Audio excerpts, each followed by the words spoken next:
orúkọ tèmi ni Kúnlé Adégòkè tó jẹ́ agbẹjọ́rò àgbà ní orílẹ̀-èdè Nàìjíríà tó ṣojú fún All Progressives Congress nínú àwọn ẹjọ́ tí ó ń dá awuyewuye sílẹ̀ tí abárántí rí wípé kí ìjọba àná ní abẹ́ àkóso Alhaji Isiaka Adégboyèga Oyètọ́lá kó tó di pé wọ́n lọ ní pé ìkọ̀rọ̀ láti ṣe ìdìbò fún ìpínlẹ̀ ní ọdún 2022. Àwọn ẹgbẹ́ PDP wọ́n wá gbé ẹjọ́ kan dìde tí wọ́n tako tó lòdì sí ìdìbò tí ìjọba Alhaji Oyètọ́lá tó fẹ́ ṣe. Ìdìbò náà ò tíì wáyé tí wọ́n fi gbé ẹjọ́ náà dìde. Wọ́n tún wá lo àgbìmọ̀kọ́rọ́ yìí, wọ́n gbé ẹjọ́ míì dìde tí wọ́n lo ọ̀kan nínú àwọn ẹgbẹ́ òṣèlú kéréje tó wà ní ìpínlẹ̀ Ọ̀ṣun tí a ń pè ní APP. Wọ́n gbúdò wọn láti gbé ẹjọ́ míì dìde. Ṣùgbọ́n ẹjọ́ méjèèjì tí à ń sọ̀rọ̀ rẹ̀ yìí, nǹkan kan náà ló wà nínú ìkíní àti kejì tí wọ́n fi tako ètò ìdìbò yìí. Nígbà tí ilé ẹjọ́ ràn wọ́n lọ́wọ́, wọ́n dá ẹjọ́ tí èyí tí PDP gbé dìde ní ọjọ́ on the 25 of November ní ọdún 2022. Wọ́n dá ẹjọ́ tí èyí tí PDP gbé dìde. Wọ́n sì ilé ẹjọ́ fagilé ètò ìdìbò tá a ti ṣe parí, tá a fi yan àwọn alága àti àwọn aṣojú wọ́ọ̀dù ní ìpínlẹ̀ Ọ̀ṣun tá à ń pè ní kánsílọ̀. Nígbà tí ilé ẹjọ́ dájọ́ yẹn ní 25 of November, bàbá di 27 of November, ìjọ kẹta ni wọ́n búra fún gómìnà tuntun ẹ̀gbọ́n wa Jackson Adeleke. Níbi tí wọ́n ti ṣe ìbúra fún wọn lọ́wọ́ ni wọ́n ti sọ pé tọ̀ ẹjọ́ tí ilé ẹjọ́ dá, ilé ẹjọ́ ìjọba àpapọ̀ Federal High Court tó dá níjẹta o, àwọn ti gbé ìgbésẹ̀ lórí ẹ̀ o láti rí wípé ìdájọ́ náà àwọn ti mú wá sí àṣẹ. Ní sábàbí eléyìí wọ́n náà pàṣẹ pé àwọn tú gbogbo ìjọba ìbílẹ̀ tó wà ní ìpínlẹ̀ Ọ̀ṣun, àwọn tú àwọn alákòóso bẹ̀, àwọn tú wọn ká. Nígbà tí wọ́n ti ṣe eléyìí, kò sí kankan mọ́ ní gbogbo ìjọba ìbílẹ̀ ní ìpínlẹ̀ Ọ̀ṣun látàrí ẹjọ́ tí ilé ẹjọ́ dá ní 25 of November. Nígbà tó wá di tó kẹrin lẹ́yìn polongo tí ìjọba ṣe yìí ní on the 30th of November 2022, ilé ẹjọ́ kejì tí wọ́n PDP lo APP láti pè, ilé ẹjọ́ wa tó wá dájọ́ lórí ìyẹn náà. Ṣẹ́gun tó mú ní ẹjọ́ méjèèjì kan náà ló wà nínú méjèèjì. Ilé ẹjọ́ tó wá sọ pé òun tú ìjọba ìbílẹ̀, òun tú ká, òun gbégi lé ètò ìdìbò tá a ṣe ní 15th of October 2022, ọjọ́ kẹẹ̀ẹ́dógún oṣù kẹwàá ọdún 2022, kó gbégi lé ètò ìdìbò yẹn ń fagilé. Ẹ mọ̀ pé nígbà tí ẹjọ́ ti dájọ́ àkọ́kọ́ tó ti lóun ti fagilé, tó lóun ti tú gbogbo ìjọba ìbílẹ̀ ká, kò tún sí nǹkan kan tí ẹjọ́ ẹlẹ́ẹ̀kejì tí ó tún túká mọ́. Awuyewuye lásán ni a máa ń perú ẹ̀ tá ń pè ní academic exercise, academic judgement ní ti ẹlẹ́ẹ̀kejì yẹn ló já sí. Ẹgbẹ́ APC wọ́n á rí wípé ìjọba tuntun ti gómìnà Adeleke, ó mọ̀ wípé lábẹ́ òfin àwọn láǹfààní láti wà lórí ipò títí dìgbà táwọn lọ sílé ẹjọ́ kò tẹ́mi lọ́rùn táwọn ó dé. Kò dúró kò fún àwọn láǹfààní eléyìí, ṣùgbọ́n torí pé ẹgbẹ́ APC ò fẹ́ dá wàhálà lẹ́ ń lò kán má nítorí pé a ẹ̀ṣẹ̀ kùnà nínú ètò ìdìbò ti gómìnà tó kọjá la fi fẹ́ dá wàhálà lẹ́ ń lò. Àwọn èèyàn wá gbà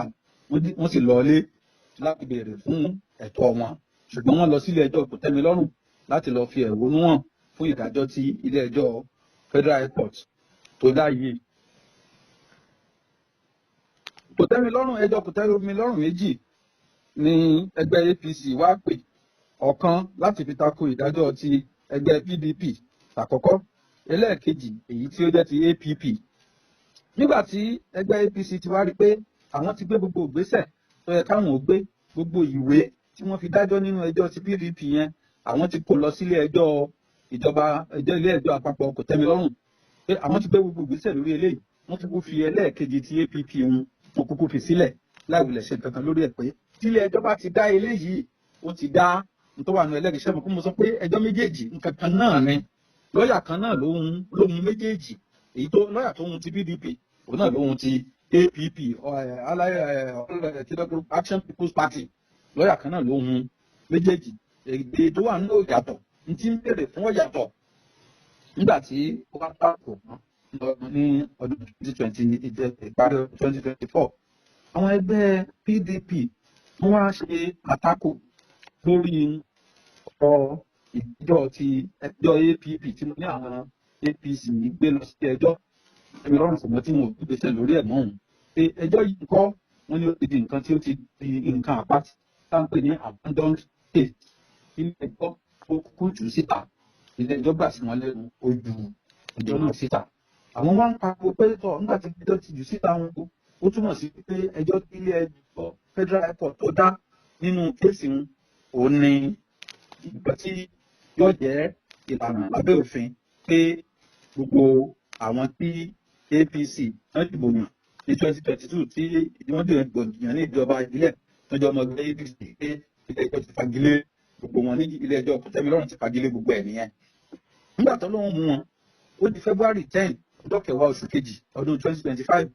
ẹjọ́ kòtẹ́milọ́rùn tí APC gbé dìde lórí ìdájọ́ ti PDP tí ilé ẹjọ́ dá ní on the 25 of November.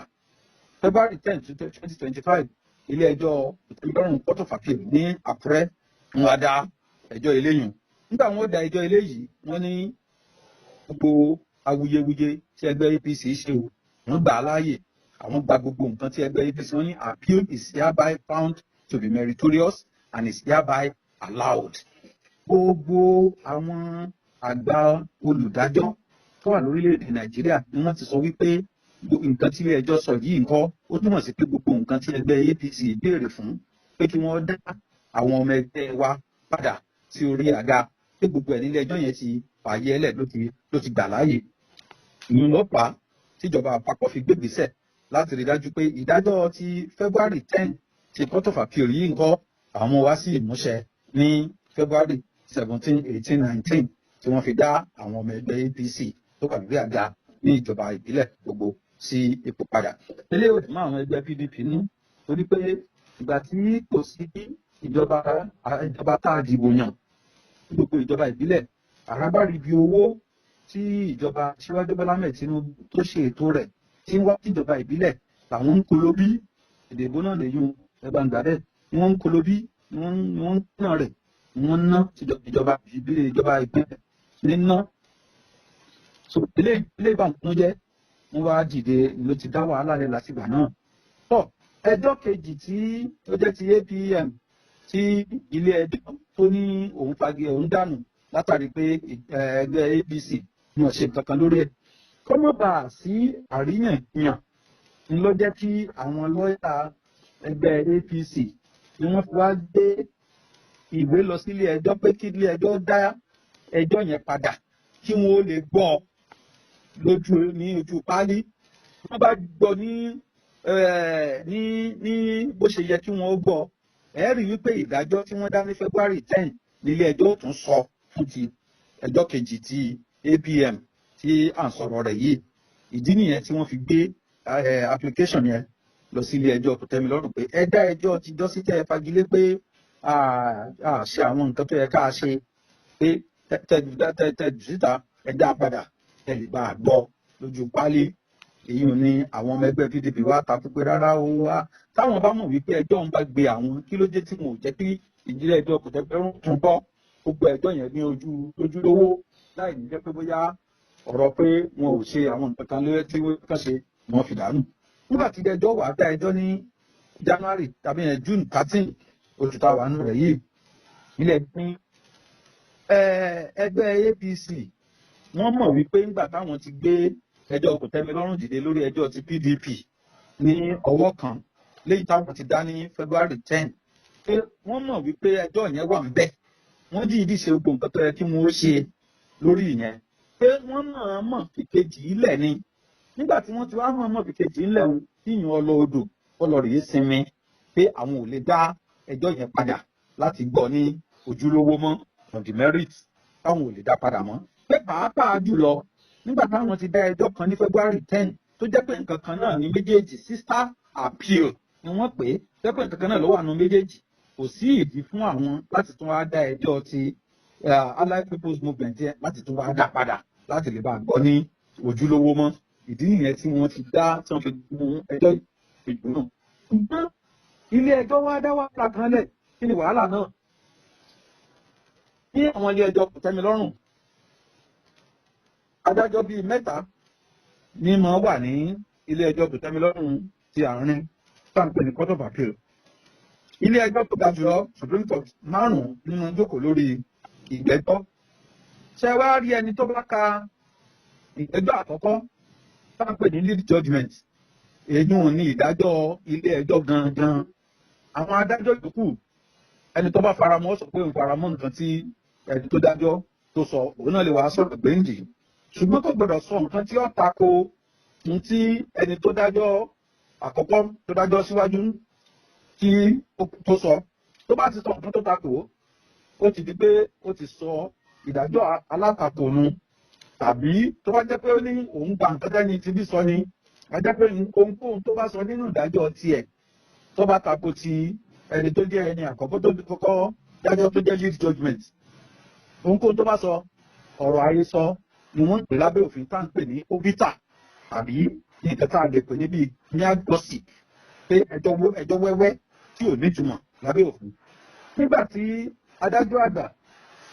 tí ó wá adájọ́ sì kejì nínú ẹjọ́ yẹn tí ó sọ̀rọ̀ ó wá ń sọ àwọn nǹkan tó tako nǹkan tí ẹni tó kọ́kọ́ dájọ́ gangan tó jẹ́ ìdájọ́ ilé ẹjọ́ ó wá ń tó tako. ọ̀kan tó sọ tó tako ni pé ó ní ẹjọ́ February 10 tí ilé ẹjọ́ dá ó ní wọ́n da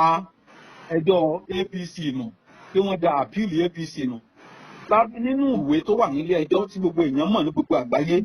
wọ́n ní appeal allowed wọ́n dájọ́ gbé APC ni wọ́n dájọ́ tako APC léyìí tó túmọ̀ sí wípé adájọ́ àgbà Justice Ọmọlẹ́yẹ ó túmọ̀ sí wípé wọn ò ka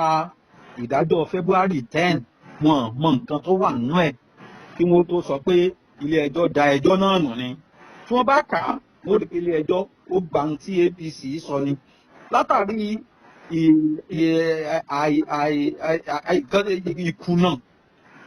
látàrí ìkùnà lórí nǹkan tó ṣẹlẹ̀ ní February 10 yìí làwọn fi wá ń sọ wípé nítorí ìyẹn ń kọ́ ẹgbẹ́ PDP ti ṣèjọba tó wà lóde ti ṣe election míì ó ti ṣe ìdìbò míì so nítorí eléyìí ya ṣẹ́mi pé tí ò tiẹ̀ sí níwájú ilé ẹjọ́ rárá ni ọ̀rọ̀ bóyá wọ́n ti ṣe ìdìbò míì àbí wọ́n ṣe ìdìbò míì. tọ́ nígbà tí ìdájọ́ February 10 2022 tó ti dá àwọn ọmọ ẹgbẹ́ APC tó wọlé ní February 10 2025 tó ti dá àwọn ọmọ ẹgbẹ́ APC tó wọlé ní ìjọba ìbílẹ̀ tó ti dá wọn padà sórí àga ó túmọ̀ sí wípé kò sí àlàfo rárá ní ìjọba ìbílẹ̀ tí wọ́n lè fi ṣe ìdìbò kankan. ṣùgbọ́n táwọn ẹgbẹ́ PDP ń pariwo láti gbà ni pé àwọn èèyàn tí wọ́n dìbò yàn ní ìdìbò tí ò wáyé ni wọ́n fẹ́ kó wà lórí àga. èyí ni ìjọba àpapọ̀ tako tí wọn ò fi yọ̀ǹda owó tó yẹ kó máa wá sí ìjọba ìbílẹ̀ ní ìpínlẹ̀ Ọ̀ṣun. ṣùgbọ́n ẹni tí ó bá jogún kógún ìtànkítàn ni ó pa ni ti ń ṣe àwọn ẹgbẹ́ PDP tí wọ́n fi ń tú ìdájọ́ tí wọ́n fi ń tú ní ìtúkùtù tó ọ̀rọ̀ wọn kò jọni lójú kò sí ọgbọ́n tá a lè dá sí ìtúkùtù wọn tú káàkiri láti lè bá a da àwọn èèyàn ní ìròrí kan da àwọn èèyàn ní rìbárìbò kí wọ́n fọ́ ilé ẹyẹ pọ̀ mọ́ teku kí wọ́n fọ́ teku pọ̀ mọ́ ẹyẹ kíjọba àpapọ̀ gan mọ̀ nǹkan tí ń ṣẹlẹ̀ mọ́ ṣùgbọ́n kíní yìí yé ìjọba àpapọ̀ wọ́n mọ̀ wípé gẹ́gẹ́ bí nǹkan tí ẹni tó jẹ́ olórí àgbà olórí pàtàkì fún gbogbo lọ́ọ̀yà ní orílẹ̀-èdè Nàìjíríà ọmọọba Lateef Fagbemi